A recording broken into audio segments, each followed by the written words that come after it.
In today's video, I'm going to teach you how to disable automatic replies in Outlook. This is a handy skill to have whether you're returning from a vacation or simply want to turn off those out-of-office notifications. So, let's dive right in and get started. First, you'll want to open your Outlook application, which should be sitting on your desktop or in your Start menu. Once Outlook is open, the first thing we need to do is navigate to the File tab. This can be found in the upper left corner of your screen. Go ahead and click on that.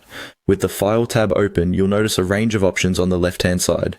Here, you want to look for Account Information. It's right there at the top, welcoming you into the account settings. Give that a click.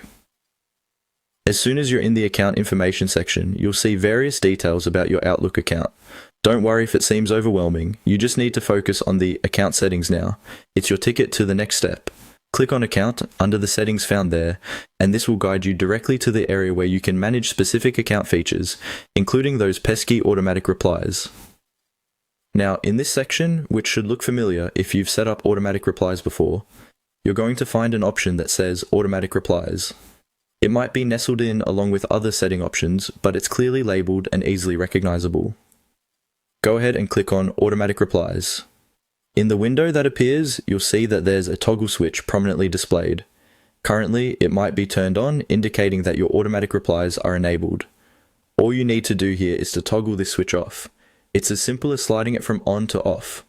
Once you do that, your settings will automatically update, and those automatic replies will no longer be sent. This feature is incredibly convenient for returning to regular email activity without the need for outgoing auto responses. And that's about it.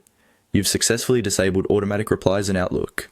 Remember, should you ever need to turn them back on for an upcoming trip or business conference, you just follow these same steps and flip the toggle switch back to on. Thanks for joining me today.